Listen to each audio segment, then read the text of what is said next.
मेरी बात को लोग समझ रहे हैं, जज्बाती बात कर रहा है, मगर इंशाअल्लाह दुनिया देखेगी। जो आज जमीन पर जुल्म कर रहे हैं ना, शायर ने सही कहा था आमिर ने कि जो जमीन पर जुल्म करेंगे आसमानों पर इनकलाब लिखा जाएगा। मेरे अजीज दोस्तों और बुजुर्गों, हाँ हम जिंदा ही रहेंगे, गोलियां चलेंगे भी तो जिंदा रहेंगे, फिक्र मत करो।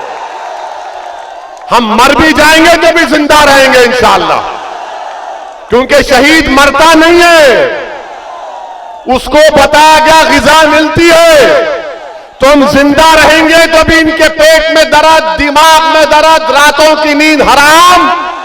और अगर हम शहीद भी हो गए तो हमसे बेहतर अल्लाह तुमको बनाएगा और तुम क़यादत करोगे इंशाअल्लाह। कि यही मां और बहनें हैं जो सर पर हिजाब और निकाब पहनकर जालिमों से कह रहे हैं कि हम नहीं छोड़ेंगे हिजाब और निकाब को। अल्लाह इनको सलामत रखे,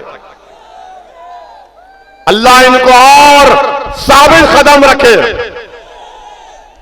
और हम भी कह रहे हैं कि हम भी जब तक जिंदा रहेंगे सर पे टोपी, चेहरे पे दाढ़ी रखेंगे इंशाअल्लाह ताला।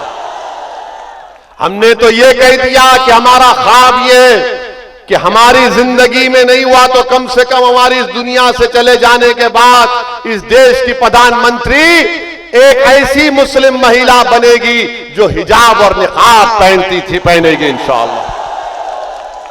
इस पर सबको पेट में दर्द शुरू हो गया। बीजेपी वाले बोलना शुरू कर दिए कि ये तालिबानी मानसिकता है। अबे कौन सी तालिबानी मानसिकता है ये? भारत के संविधान में ये लिखा गया क्या हिजाब दाढ़ी टोपी पहनने वाला नहीं बन सकता प्रधानमंत्री? अरे हम तो ख्वाब दिखा रहे हैं ना, क्या ख्वाब देखना भी जुर्म हो गया? हमारा ख्वाब है और आप पूरा करेंगे इंशाअल्लाह ताला। हमारी बच्ची बनेगी इस देश की प्रधानमंत्री एक दिन। हम नहीं रहेंगे जमीन में, हमारी हड्डियां गल जाएंगी, मगर दुनिया याद रखेगी कि इस विधानसभा में एक दीवाना आया था और आकर अपनी दीवानगी की एक बात कर गया। आज मेरी बात को लोग समझ रहे हैं, जज्बाती बात कर रहा है, मगर इंशाअल्लाह दुनिया देखेगी। जो आज जमीन पर जुल्म कर रहे हैं ना, शायर ने सही कहा था आमिर ने कि जो जमीन पर जुल्म करेंगे आसमानों पर इनकलाब लिखा जाएगा। मेरे अजीज दोस्तों और बुजुर्गों, हाँ हम जिंदा ही रहेंगे, गोलियां चलेंगे भी तो जिंदा रहेंगे, फिक्र मत करो। हम मर भी जाएंगे तो भी जिंदा रहेंगे इंशाअल्लाह, क्योंकि शहीद मरता नहीं है, उसको बताया गया ग़िज़ा मिलती है। तो हम जिंदा रहेंगे तो भी इनके पेट में दर्द, दिमाग में दर्द, रातों की नींद हराम। और अगर हम शहीद भी हो गए तो हमसे बेहतर अल्लाह तुमको बनाएगा और तुम क़यादत करोगे इंशाअल्लाह। हम आपसे कह रहे थे कि हम पर इल्जाम लगता है। अरे अभी सुनो, जाना है उड़न कोठोले में। अरे सुनो, हम आपसे कह रहे थे कि हमारे जाने के बाद इब्लीस के एजेंट आएंगे, तो इन इब्लीस के एजेंटों से पूछना कि उत्तर प्रदेश में जो मुस्लिम अल्पसंख्यक समाज है, अपनी मां और बहनों की भी तवज्जो चाहूंगा, जो खेत में हर जगह बैठकर सुन रहे हैं हमारी बात को, कि उत्तर प्रदेश में अगर 10 मुस्लिम बच्चे और बच्चियां हैं, उसमें से 7 पढ़ना लिखना नहीं जानते, हिसाब किताब करना नहीं जानते। हमने एक्सपर्ट्स को बिठाकर उत्तर प्रदेश के अल्पसंख्यक समाज के मुसलमानों की पूरी स्टडी करवाई।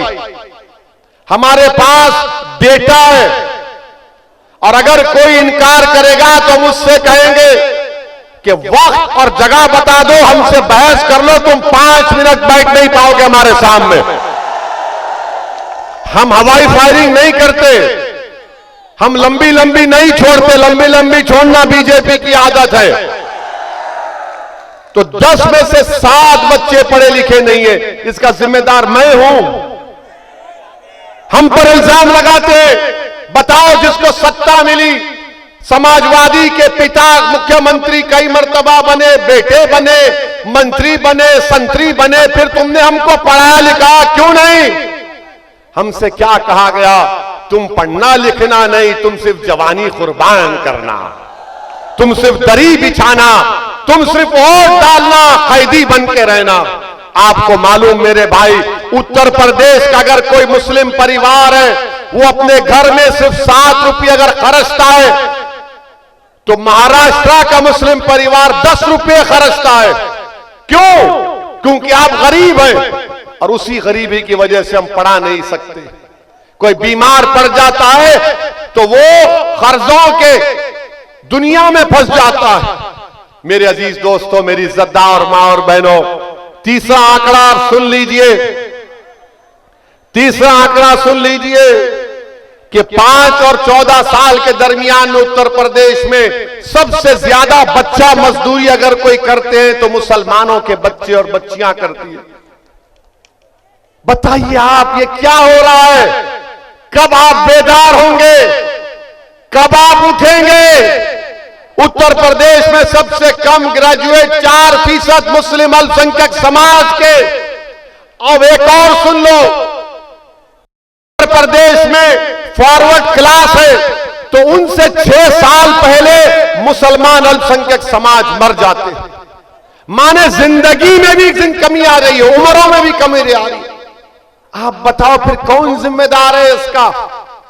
एनकाउंटर होता है तो हमारा नाम, जेलों में 28% अंडर ट्रायल दलित अल्पसंख्यक समाज का मुसलमान, और फिर पूरा इल्जाम लगता है ओवैसी के ऊपर।